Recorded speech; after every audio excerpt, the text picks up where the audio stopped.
अगस्त 2026 में मीन मासिक राशिफल में मैं प्रोफेसर डॉक्टर मुल्लपूडी सत्यनारायण मूर्ति आपको बता रहे।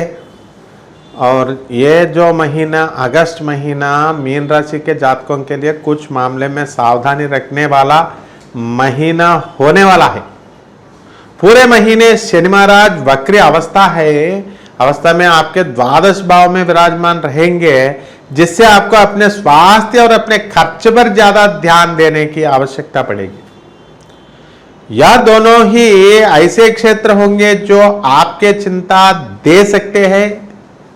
इसके अतिरिक्त आपकी राशि में राहु महाराज की पूरी महीने उपस्थित आपको लापरवाही भरा जीवन बिताने और मनमौजी स्वभाव का व्यक्ति बनाएगी, जिससे भी आप इन समस्याओं को खुद ही मोल ले सकते हैं।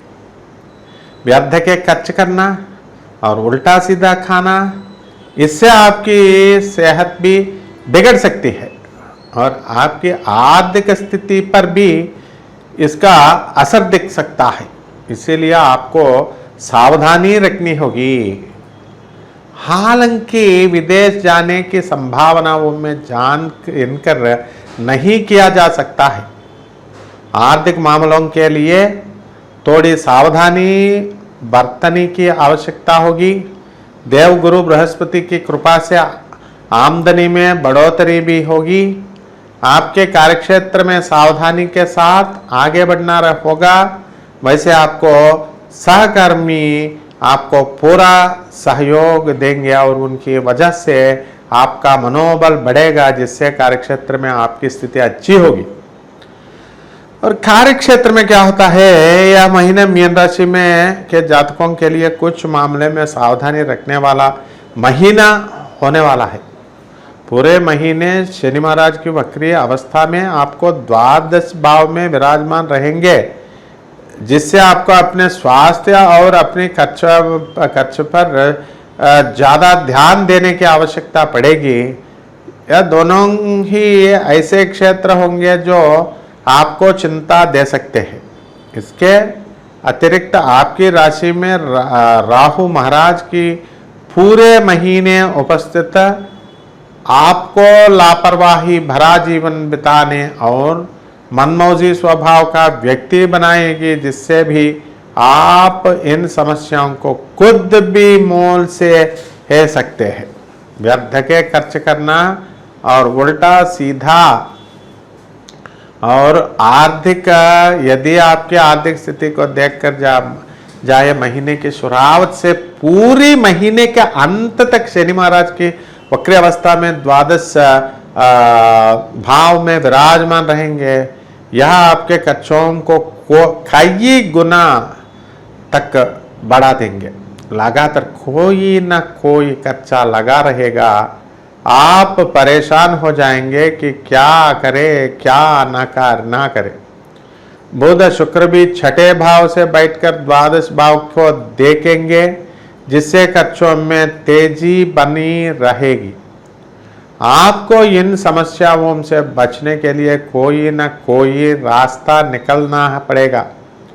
राहु महाराज प्रथम भाव में रहकर आपको लापरवाह बनाएंगे। आप बिना सोचे समझने धन का व्यय करेंगे, जो आपको परेशानियों में डाल सकता है। और यह महीना स्वास्थ्य के दृष्टिकोण से उतार चढ़ाव से भरा रहने वाला है। आपको इस महीने अपने स्वास्थ्य पर विशेष ध्यान देना होगा, क्योंकि महीने की शुरुआत में बुध और शुक्र छठे भाव में और पूरे महीने शनि की वक्री अवस्था में द्वादश भाव में रहने के कारण स्वास्थ्य समस्याओं परेशान कर सकती है। आपके आंखों से संबंधित समस्याएं, आंखें से पानी बहना या जलन होगा, नींद की संबंधित समस्याएं, पैर में चोट लगाना या मोच आना और जैसी समस्याओं का सामना करना पड़ सकता है।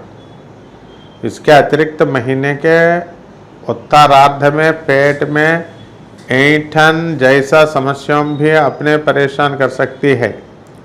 और प्रेम व विवाह देखे तो यदि आपके प्रेम जीवन की बात करें तो पंचम भाव में सूर्य महाराज महीने के पूर्वार्ध में विराजमान रहेंगे, जिससे आप और आपके प्रियतम के बीच अहम का टकराव भी हो सकता है। एक दूसरे से खुद को बेहतर बताना किसी भी रिश्ते के लिए अनुकूल नहीं होता है। यह बात आपको इस महीने समझ आ सकती है, इसीलिए कोशिश करें कि ऐसा ना हो, क्योंकि यह किसी भी रिश्ते के लिए खराब समय हो सकता है। महीने के उत्तरार्ध में जब सूर्य सिंह राशि में छठे भाव में चले जाएंगे तब स्थितियों में सुधार आएगा, लेकिन बुध महाराज 22 अगस्त से वापस पंचम भाव में आकर वक्रीय अवस्था में बात का पतंगड़ बरवाने में देर नहीं लगाएंगे। इसीलिए आपको तोल मोल कर बोलना चाहिए ताकि आप और आपकी प्रीतम के बीच किसी तरह की अप्रिय स्थिति ना हो पाए। और परिवार की यह महीना पारिवारिक तौर पर अच्छा रहने की संभावना है। दूसरे भाव के स्वामी मंगल महाराज तीसरे भाव में विराजमान रहेंगे। आप अपने धन को अपने भाई बहनों के लिए खर्चा करेंगे, पर तीसरे भाव में बृहस्पति और मंगल की उपस्थिति होने से भाई बहनों से आपको संबंध अनुकूल होंगे। आप उनके भलाई के लिए कुछ सोचेंगे और वह भी आपका हर परिस्थितियों में साथ देंगे। वक्री शनिदेव की दृष्टि दूसरे भाव पर होने से कुटुंब के कुछ मामलों में कभी कभी कहाँ सुनी हो सकती है, लेकिन आप अपने समझदारी से उससे बाहर निकाल लेंगे। लेकिन एक कला चलो रे वाली नीति अपनाने से बच्चे और घर के कामों में भागीदारी निभाई। चौथे भाव के स्वामी बुध महाराज छठे भाव में विराजमान रहेंगे, जो कुछ वाद विवाद के जन्म दे सकते हैं।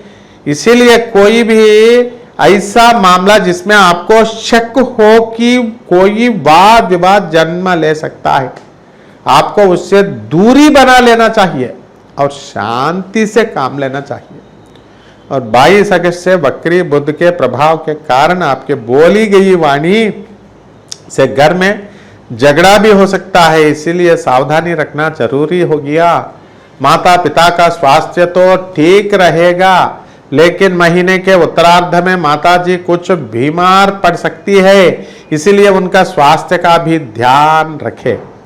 और उपाय क्या है? आपको गुरुवार के दिन भगवान श्री हरि विष्णु जी की उपासना करनी चाहिए। आपको प्रतिदिन सूर्यदेव का तांब के पात्र से अर्घ्य देना चाहिए। मंगलवार के दिन हनुमान जी के मंदिर जाकर श्री हनुमान चालीसा का 7 बार पाठ करें। मंगलवार के दिन केले के वृक्ष और पीपल के वृक्ष की पूजा करें और उन्हें जल देकर संचित करें। धन्यवाद।